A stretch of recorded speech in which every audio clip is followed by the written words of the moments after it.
Hello guys, so welcome to Bangkok and today we are studying about next 5 rules in 120 rule of English grammar and this is conducted by Nimisha Bansal. So this is the next rule number 6. So we are studying about the rule number 6 and the rule number 6 has to be telling about a unit concept. So what is about unit concept? Unit concept tell about that ki number, unit and noun adjective whatever is happened. This is the unit always should be singular. Okay.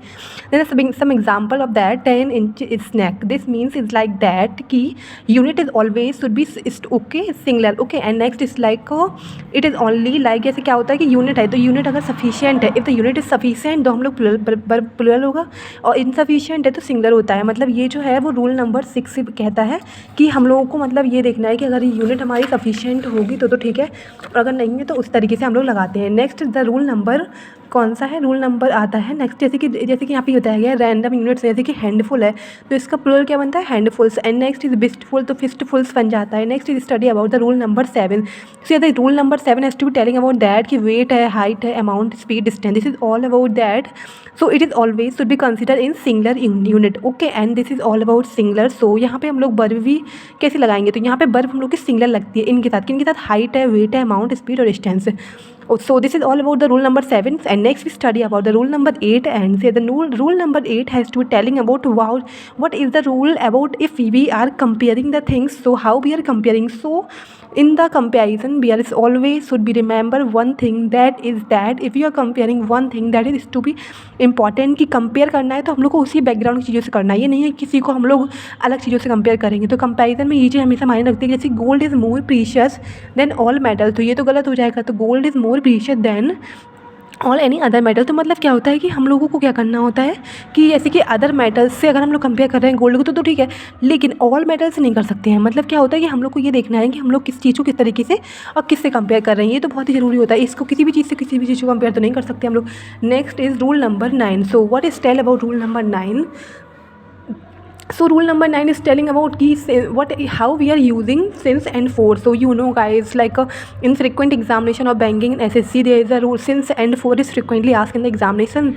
So this how we are using since. So since has to be using like that कि when we are studying about point of time then we are always utilizing since. And we are if we study about and the examination question has to be coming about duration of time, so we are always using for. Okay, then the question is looking like that कि I have been teaching since I got married. मतलब क्या है, since यहाँ पे इसलिए आएगा क्योंकि वहाँ पे उसने कोई मतलब ऐसा टाइम नहीं बताया कि मतलब फिक्स टाइम हो.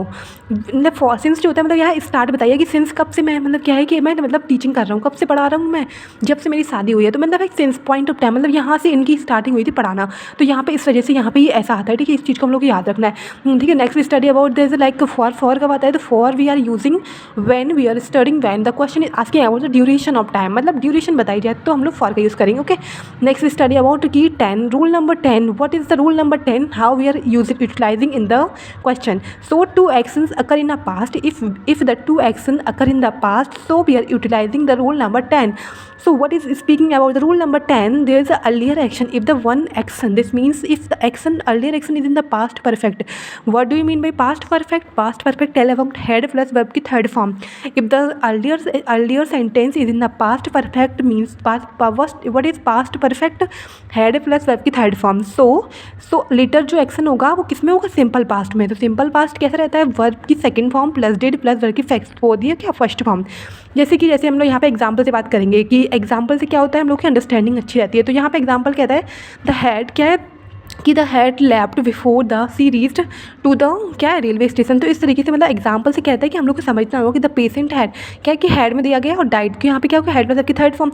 सो यहाँ पे उसके बाद हम लोग क्या करेंगे, इसके साथ हमने बनाया क्या वर्ब की सेकंड फॉर्म और डिड में बनता है. तो इस तरीके से जो उसके बाद वाला टेंस होता है वो क्या होता है कि बाद वाला जो होता है वो नॉर्मल बन जाता है सिंपल वाला, सिंपल पास्ट में. ओके, तो this is all about like 5 rule has to be completed at today and 5 yesterday we are already completed. The 10 rule has to be completed and you are revising a lot, so you are getting to be clear understanding about the rule.